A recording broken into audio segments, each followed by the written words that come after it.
Jorge Sampaoli, nouvel entraîneur de l'Olympique de Marseille. Pablo Longoria remplace Jacques-Henri Hérault en tant que président du club. L'OGC Nice d'Amine Gouiri fait sombrer Rennes et l'avant-match Dijon-Paris Saint-Germain. Voilà le programme du journal de Made in Foot.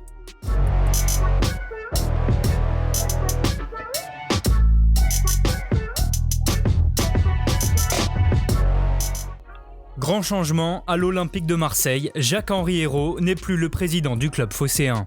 Dans un communiqué publié hier soir, le propriétaire américain Frank McCourt a annoncé que l'actuel directeur sportif Pablo Longoria était nommé pour le remplacer. En conflit avec les supporters de l'OM, Hérault ne quitte pas vraiment le club puisqu'il est nommé à la tête du conseil de surveillance. Une autre nouvelle est venue réjouir les fans dans ce même communiqué avec l'annonce de l'arrivée de Jorge Sampaoli. Pressenti depuis de nombreuses semaines, l'entraîneur argentin de 60 ans arrive sur le banc olympien jusqu'en 2023. S'il ne devrait pas pouvoir diriger l'équipe dimanche face à Lyon, en raison de la période de 7 jours d'isolement imposée pour toute arrivée d'un pays hors Union Européenne, Sampaoli a hâte de commencer sa nouvelle aventure. On m'a dit toute ma vie que l'OM est une passion. Ce club a une âme, c'est pour cela que nous sommes ici, nous sommes prêts. Un nouveau chapitre s'ouvre donc à l'Olympique de Marseille. En ouverture de la 27e journée de Ligue 1, le Stade Rennais s'est incliné 2-1 sur sa pelouse face à l'OGC Nice hier soir. Bien rentrés dans leur match, les Aiglons obtiennent un pénalty à la 20e minute pour une faute de Da Silva sur Boudaoui, une aubaine pour le buteur maison Amine Gouiri qui convertit pour sa 10e réalisation de la saison. Myziane Maolida a ensuite l'occasion de faire le break pour le gym, mais ses tentatives sont repoussées par Gomis puis par le poteau.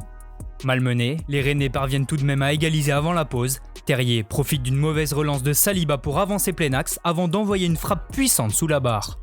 Repris au score, les Niçois l'emportent finalement grâce à un coup de pied arrêté. À l'heure de jeu, Gouiri dépose le ballon sur la tête de Danjulic pour le 2-1. Après 3 défaites de rang, les Aiglons se donnent de l'air et remontent à la 12e place du classement. Pour le Stade Rennais, les difficultés se confirment, les Bretons enchaînent un 4e revers consécutif et restent 8e. Cette 27e journée de Ligue 1 se poursuit aujourd'hui avec 2 rencontres au programme. À 13h, des Girondins de Bordeaux 11e et sans victoire depuis 6 matchs reçoivent une surprenante équipe du FC Metz.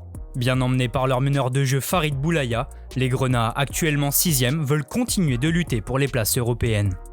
Plus tard dans l'après-midi, la Lanterne Rouge Dijon accueille le Paris Saint-Germain 3e pour un choc des extrêmes. Pour ce déplacement en Bourgogne, le club de la capitale sera privé de nombreux joueurs à l'image de Di Maria, Florenzi, Icardi, Neymar, Paredes et Verratti. Malgré ces absences, la partie reste déséquilibrée sur le papier, mais pas prise à la légère par le staff parisien, comme l'a expliqué Mauricio Pochettino. Le technicien argentin a également tenu à rappeler que son équipe devait être plus régulière. Battu 2-0 par Monaco le week-end dernier, le PSG compte 4 longueurs de retard sur le leader lillois et n'a plus vraiment le droit à l'erreur. Coup d'envoi à 17h.